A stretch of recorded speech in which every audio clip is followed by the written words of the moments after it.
inclusivity embedded into the work. And quite often you'll find that once that layer is embedded into the work, that work will start speaking to many other people, many other people who will find their voice in that work.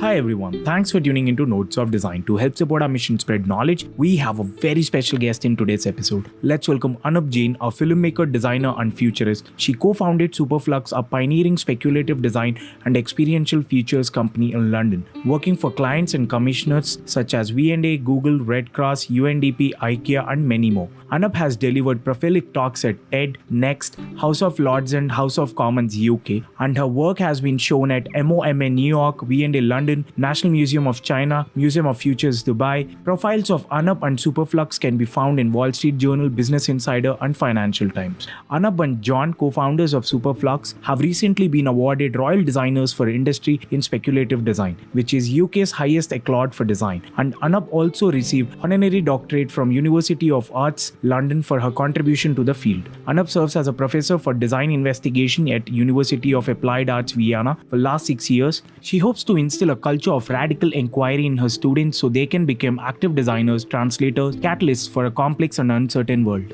In this episode, Anab had shared great insights on design for future. We started the episode by defining what exactly is design for futures and what is a design process when working on a project focused on future. We then spoke on how to navigate the uncertainty in work when designing for futures and how could designers balance the need for innovation and creativity with the need for practicality and functionality in their designs. Later then we discussed on what ethical considerations are critical when designing for futures and how could designers ensure their work is inclusive and representative of different perspectives and experiences when designing for future.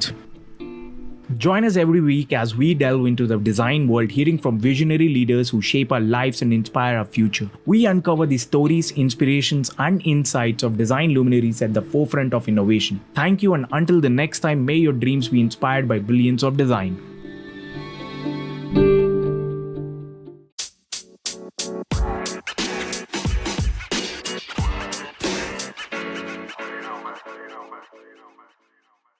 Hi everyone, thanks for tuning into Nodes of Design. In this episode, we have a very special guest with us. Hi Anab, welcome to Nodes of Design. Hello, Tej. Lovely to meet you. Hello, everyone. So Anab, how was your day so far? I've had a good day, thank you. I've been into the studio at Superflux and I just got back to do this recording. That's wonderful, Anab. Thank you so much. If you could give a brief about yourself to our listeners out there. Sure. Well, my name is Anab Jain. I'm a designer and a filmmaker and a futurist and an educator. I wear many hats, and I co-founded a small studio in London called Superflux with my partner, Jon, and we kind of work across sort of technology and climate crisis and ecology and social issues to imagine and bring to life possible features that are tangible and experientiable. And in my other role, I'm professor of design investigations, a department of design at the University of Applied Arts in Vienna. Thank you so much, Anab. So what was your journey into design and how did you start? What are your tips to the beginners on starting their design journey? I have to say that I come from a family of design. My parents, both architects, so I was very early on aware of the profession of architecture more than design, I would say. I was aware that you could have a career in a creative field and you could have a lot of autonomy and the chance to be creative and experimental. I sort of decided to follow, rather than architecture, a more sort of open design program, and that's where I joined the National Institute of Design in Ahmedabad in India, and ended up actually finding myself studying filmmaking, and it was storytelling was something that actually I really enjoyed a lot. And so I went on to do film direction at the NID. But after a couple of years after graduation, I was feeling quite lost. I was struggling, to be honest, to understand my role as an alternative filmmaker within a very prolific, but also quite nepotistic industry of film in India. And I came across this really fun-sounding program called Interaction Design at the Royal College of Art, and was fortunate to win a scholarship that allowed me to come to the UK and study. And I think that's where I started to see how my skills in filmmaking and storytelling, along with my interest in kind of exploratory and experimental design, could really come together. I went on to work at Microsoft Research in Cambridge and at Nokia, and started to find my interests were more in kind of the speculative areas of design. And so that's where I founded Superflux with my partner, John. So it's a kind of not a very straight linear journey that I studied design and here I am, but in a way that exploratory journey has perhaps helped me kind of have greater faith in developing a perspective that is my own in terms of how design can be practiced. Thank you so much, Anab. So what are your tips to the beginners on starting the design journey? I think my tips would be to really follow your interests and look out for. There are so many design programs and so many universities that offer different types of design programs. There are so many scholarships and bursaries available. So really, I would recommend the beginners to really follow their hearts and find their own interests, and then try and see how that works with industry, because the industry is changing so rapidly that you may find that old jobs may not exist when you are graduating. So you have a chance at this point to really shape the industry with more forward-facing, ecologically regenerative ideas about design.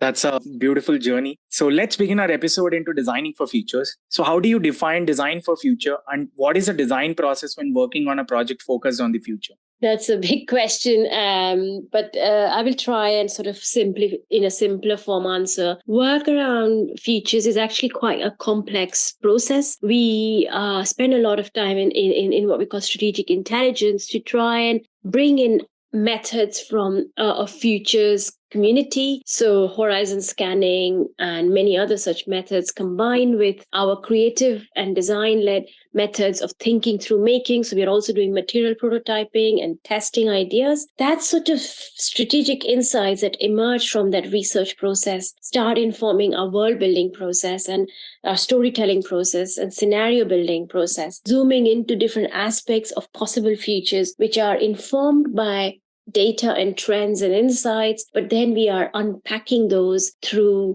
more speculative forms, through more experiential forms, so people can experience those futures in truly embodied ways. So I would say that there is no singular, straightforward toolkit or a process to bring futures to life, but what I would say is that it's a very multidisciplinary, rigorous process that requires you to have one eye on what's happening around you and the weak signals, but the other eye on practice and craft and rigor. So one of the challenges while designing for future is that it's inherent uncertainty. So how do you navigate that uncertainty in your work? That's such a good question.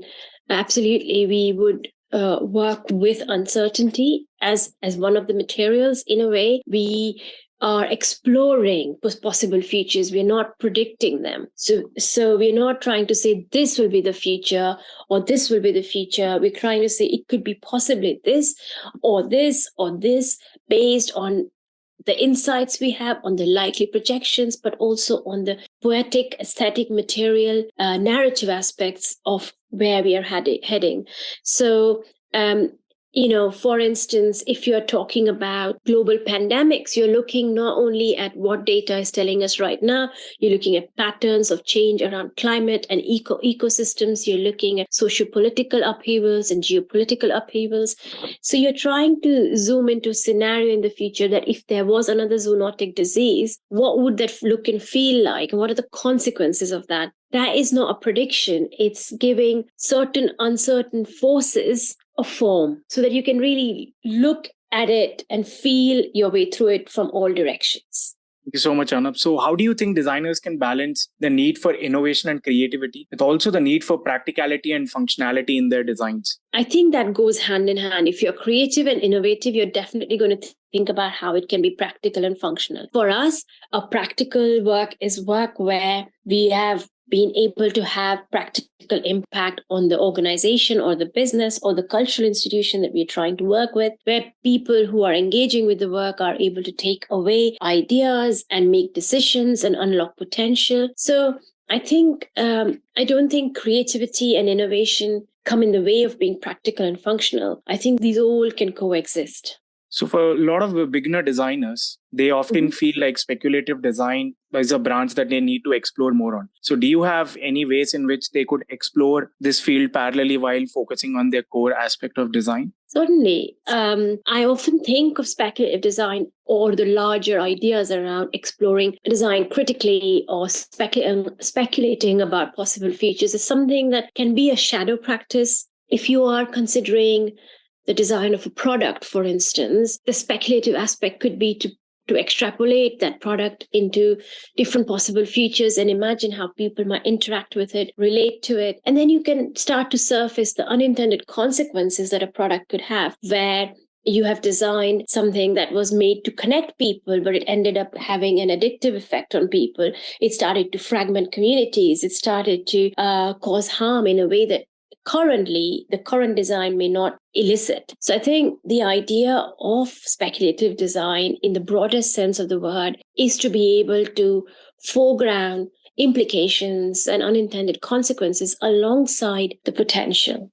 Thank you, Anab. So what are the ethical considerations that are very critical while designing for future? If you could share a few examples. I mean, yes, ethics is a big part of everything you do. It shouldn't be something that's plugged in later on. I think, you need to consider whose future are you designing? Who has the power to make the decisions about that future?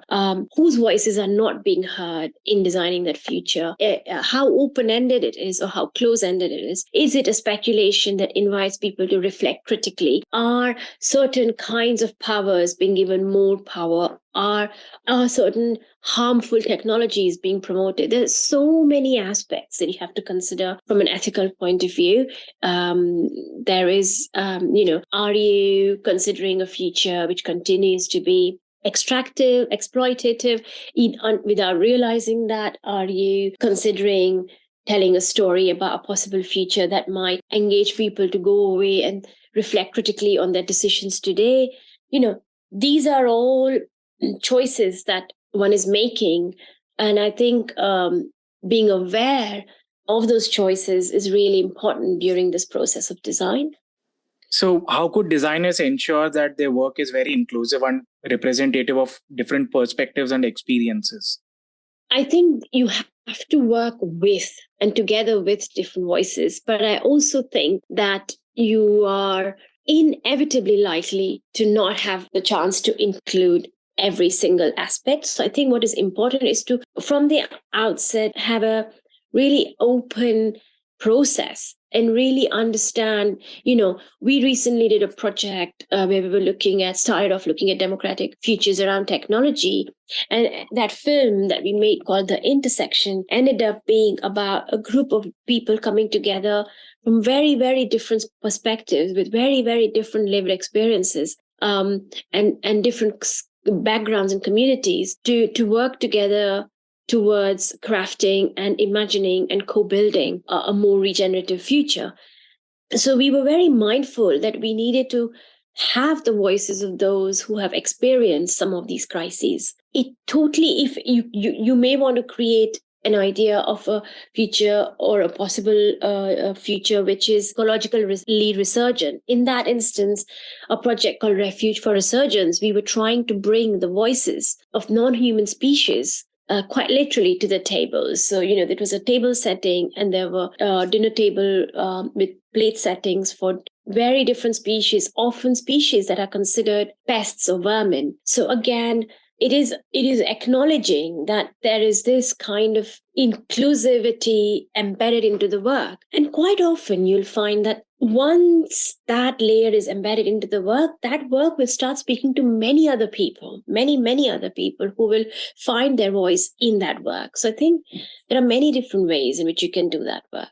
Thank you so much, Anab. On this note, wanted to understand how could collaboration plays a major role in designing for futures, and how could designers who just contribute or collaborate within their organization could go and work with policymakers so that they can design for the future? I mean, there's a lot of work going on in the UK where we're currently working actually with the UK government's policy lab, where they're very active in involving and engaging design and speculative design in their work. The Policy Institute we are collaborating with at King's College to use creative methods to shape public understanding around the policy work they're doing. I think there is the other piece we've done is a project called Creatures, where there is a framework that is created to help policymakers understand the impact of art and creativity on transformative futures. So I think increasingly there's a recognition that design and this kind of creative imaginings of possible futures can be very, very impactful in decision making,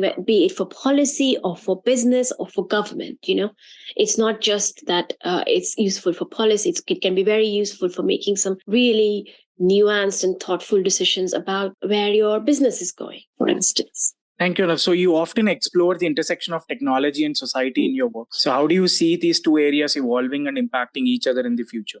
I think we think about these things not in isolation. So when we were thinking about this project, again, the intersection, we were thinking about how can we design more democratic technologies, or what would these futures where technology is more democratic look and feel like? You quickly realize that you're actually looking at ideas of racism and social justice and colonialism, because these are baked into this. So our way of thinking about the future is often about weaving in these different weak signals and trends and areas rather than siloing and compartmentalizing. We've seen with the pandemic that the virus did not stay in its health corridor. It affected the economy, it affected our relationships, it affected our food supply. These things are really so interconnected.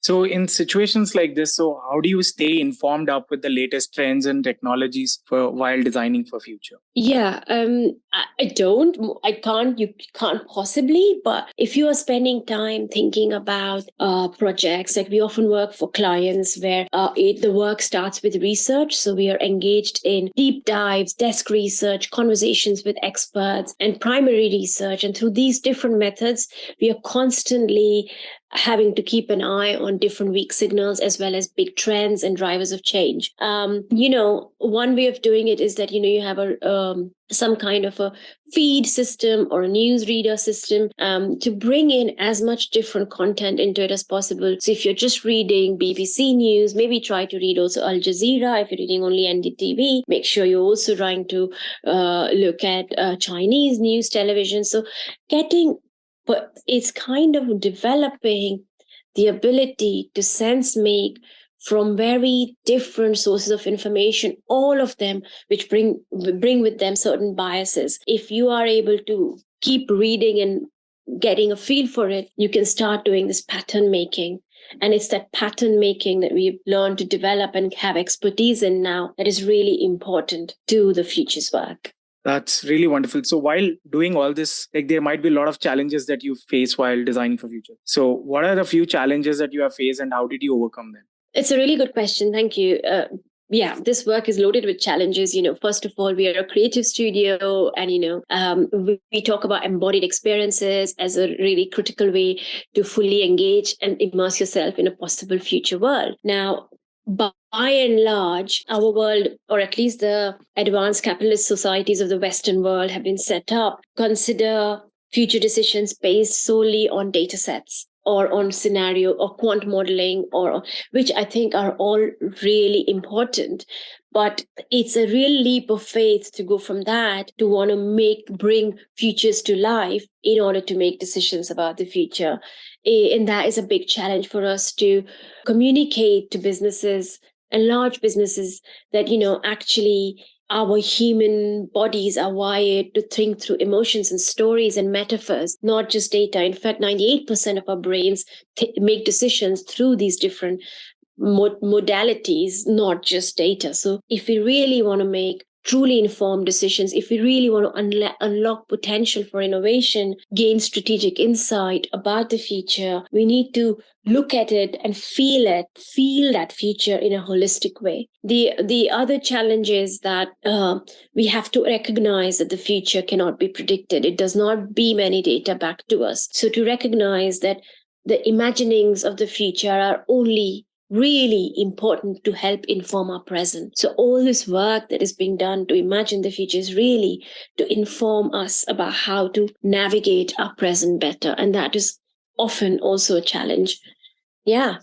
I mean, if I had to highlight a couple. That's wonderful enough. So wanted to understand, like, how do you, measure the success of a project because you are designing for future? So what are the major success metrics that you look forward to? Really good question. It really varies depending on the project. So in the studio, we are set up to run, as a studio, we are doing self-initiated, mission-driven projects and experimental ideas and exploratory projects. And the kind of measured impact of that is different from a client project or a business project where the metrics might be, what impact has it had on the organization, on its internal capacities, on decision making, on gaining a entirely different view of the future that was impossible, on reducing temporal myopia, and so on. Some of these metrics carry over to our own work as well.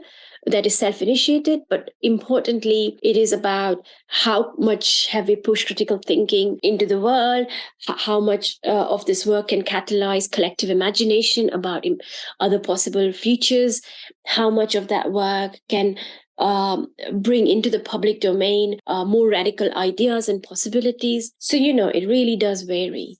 So, Anab, how do you think the role of design will change as technology continues to advance or shape our world? For example, with the latest boom in AI, what do you think the future is going to be? Yes, that's the question, $1 million question on everybody's mind. It's early days. It's really hard to say how things will change.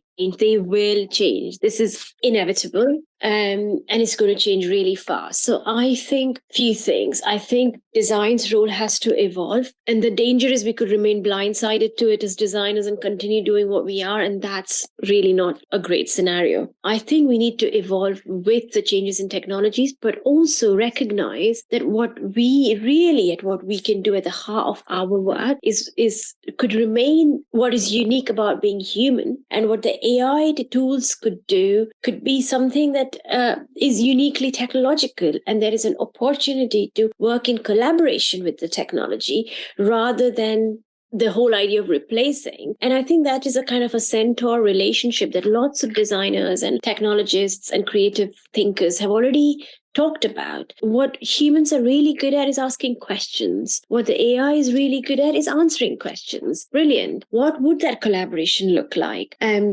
What if the AI is pushing me to think differently, that's helping my own capabilities and cognitive abilities, then does that mean I can actually start to think about the crises that are unfolding around us in a much greater depth? With access to millions of data sets, as a designer, the access to that information, can it help me consider the kind of features that we would like to live and co-inhabit, and what shape and form that can take? So I think there's so much work that we need to do as humans, and there's so many areas in which designers can play a leading role in collaboration with artificial intelligence technologies. So that's my opinion. Thank you so much, Anna, for sharing all these wonderful insights with us. So could you please share with us, how does your day look like? Any interesting stories?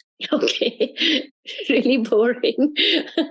Mostly just firefighting. I run a very small studio with my partner, John. As I said, we work as a creative team in close collaboration. On one day, we are looking at AI tools like Midjourney and ChatGPT and trying to imagine water futures as a current project. On the other day, we are sort of scavenging for ways to try and build food computers. And on the other day, we are really working our way through exhibition installs or working and exploring world building with a client. I have to say there's a lot of functional work in the background that goes into making the creative work more experimental, but overall there's not usually a dull moment.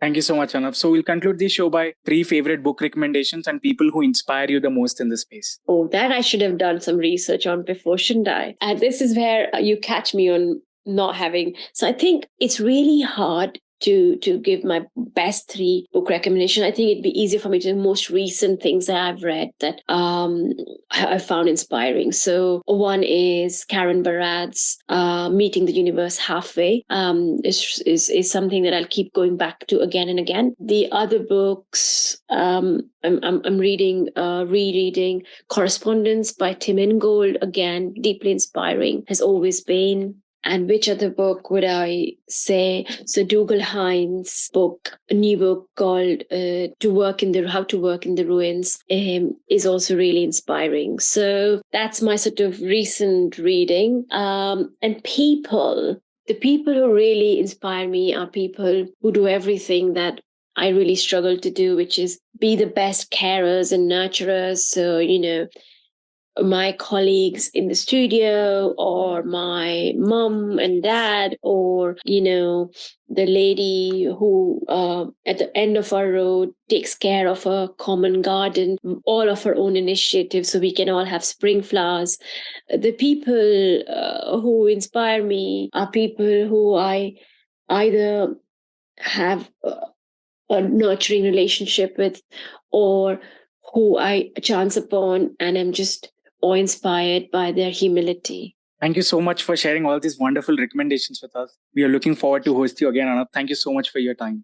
No, thank you very much. Take care.